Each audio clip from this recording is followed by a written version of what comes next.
A very good afternoon and welcome back, ladies and gentlemen. Thank you very much for your greatest support. Fellow Kenyans, imagine someone is going to compete to become the president of a certain country. But now the problem is, in fact, it's not even a problem. The person has either abducted the people that's supposed to compete with her, imprisoned them, or deported them. I'm talking about the president of Tanzania, that is Suluhu Hassan. What this woman has done is something that has never been seen anywhere. Actually, I was talking to one of my friends who is a very good follower and a fan, and he was telling me that Buni, what this woman has done has really made people to fear electing women. That any moment we are going for the elections, and we're about to do election to elect women, we start questioning a lot of things, a lot of issues. And it's not only her. We've also witnessed this in our country, whereby women leaders are doing things that were not expected or are not expected of them to do them. Suluhu gave out a statement, and actually she gave out two things. And before I talk about that, do you remember there's a time that I was asking here that what exactly has happened, or normally happens with our East African leaders, especially presidents? Look at what is happening in Kenya with the president, Dr. William Samoei Ruto. I heard I was following William Ruto today in Nakuru, and Ruto was saying that anywhere he goes, the only thing that people normally cry for, the only thing that Kenyans are crying for is the issue of roads. Like akienda pali popote ambapo wanaenda watu wanalia tu wanataka barabara. And he was like, we still don't have money, but we are going to work on how we can get 1.5 trillion to do for the infrastructure to make sure that we build roads. So I was like, all this money that this guy was borrowing outside the country, what did he do? What did the whole of this money do that right now is when he's realizing that we need something like 1.5 trillion Kenya shillings to build roads, to do all these infrastructures? But then that one is not a problem. The problem is now, how do you respond when people cry? How do you respond to the cry of people? How do you respond to the request or to the quest of the people that elected you? That is where the problem is coming from. Suppose this guy understood, suppose these people understood what really happens or what really the people that elected them wants or needs, then we could have not had all these problems.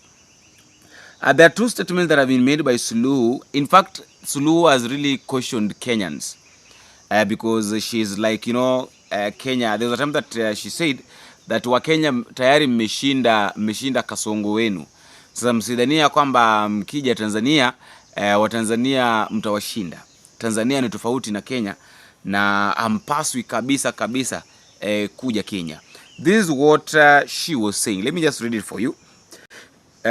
Nawapa onyo, there are two. Let me start with this. Nawapa onyo hao wa Kenya wanaopanga kuvuruga nchi yetu yenye amani. Na waambieni huku sio kwa kasongo, ukikamatwa utapatikana. Utapatikana tena. Don't dirtify my country, please, Kenya. I want us to talk about this. This one that ninawaambieni huku sio Kenya, huku sio kwa kasongo. That is a statesman, that is a leader of the state insulting another leader of the state. And I've seen a lot of Kenyans warning her, telling her that she should not use that name Kasongo. That Kasongo, Kenyans are the only people that are allowed to call the president Kasongo because they know what they are going through. But does it really show any respect? Leave alone these members of parliament, these senators or these governors who have been against the government for a very long time, calling William Ruto Kasongo, Gidinji and all that.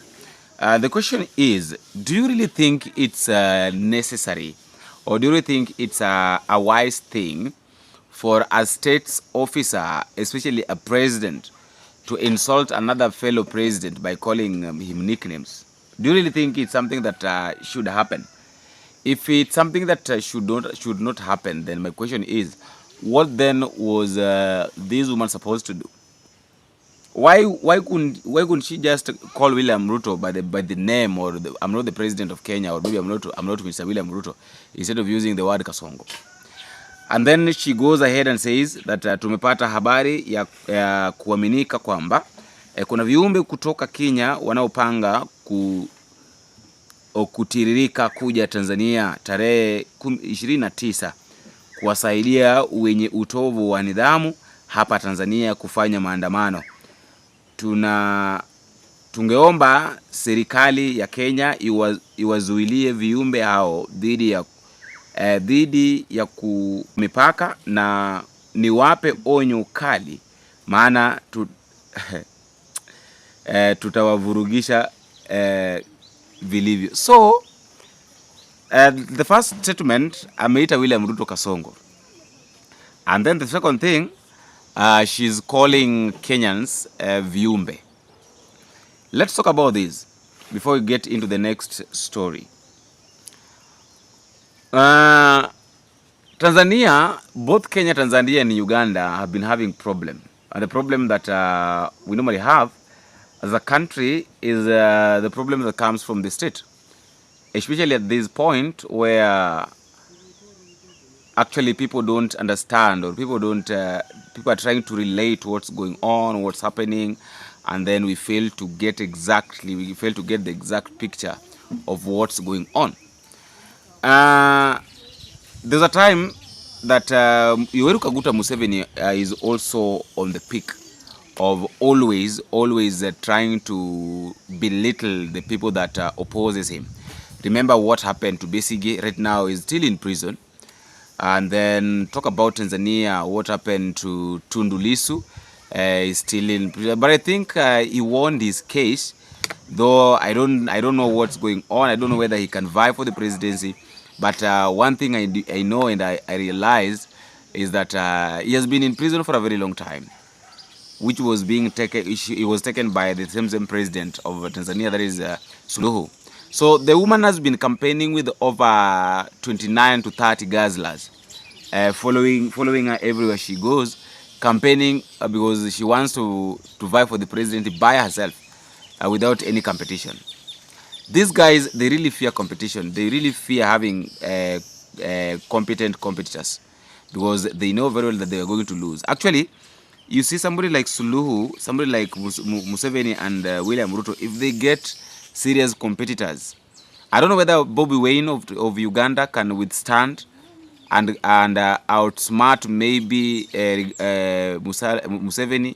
Though I heard him crying, saying that there are a lot of projects that he has not finished, so he needs sometimes also to finish them.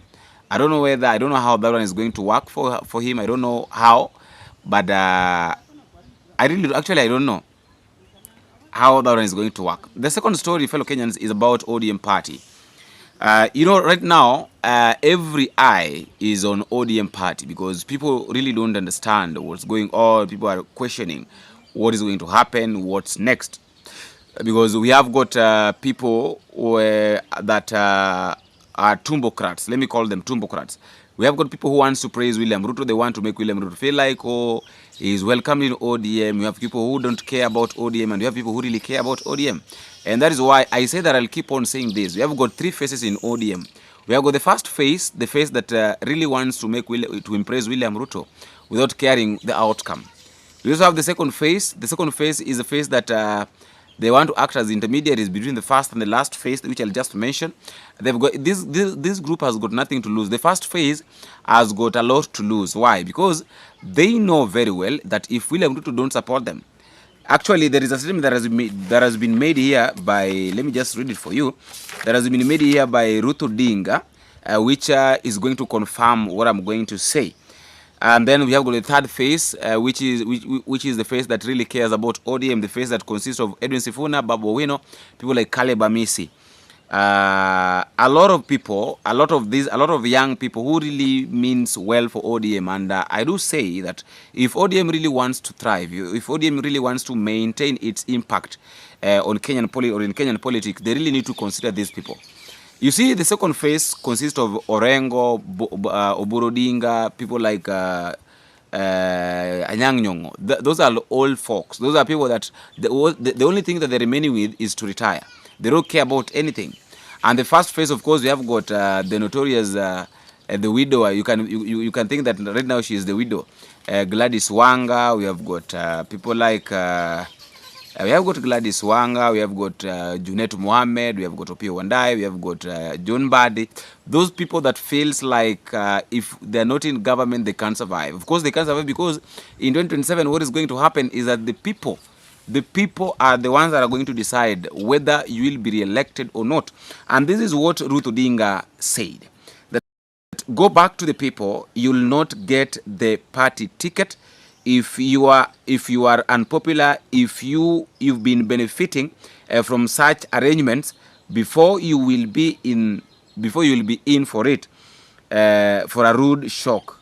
That is Ruth. In fact, Ruth has warned them mapema sana that they should prepare themselves to go back to the people and ask people to give them votes or to vote them, because if they don't do that, then they should forget with the outcome, or they should forget with being given free tickets. Of course, you know very well that Raila had got is the people that he really loved. Actually, people like I remember what the rumors that was being said, that people like Johnson Sakaja, that is the governor of Nairobi County, was going to be given a free ticket at vie for the gubernatorial of Nairobi. And Babu Wino really cried and said that, okay, he knows very well that he might not be given the ODM ticket to vie for the gubernatorial of Nairobi County, but he will do that. He will vie and he will win. Of course, if he vies, he would win, even with or without Raila Odinga, because the love that Babu Wino had from the people was something that was unimaginable, and nobody could take that away from him. But I want us to talk about something here. Today in the morning, Oburu Odinga went to Chungwa House, and what is funny that he met with the committee consisting of some leaders of ODM, and was very happy to see Edwin Sifuna was there. He was with Edwin Sifuna, Eddie Okech was there. Those are the people that I think I saw, and also Ruth Odinga, as you can see, and also these three gentlemen that I don't, the one that is just sitting next to Edwin Sifuna, the one that is sitting just besides Eddie Okech, and this one that is sitting besides Ruth Odinga. But I have a question to ask concerning that photo, concerning that statement that was made. Actually, not even the statement, but concerning the photo.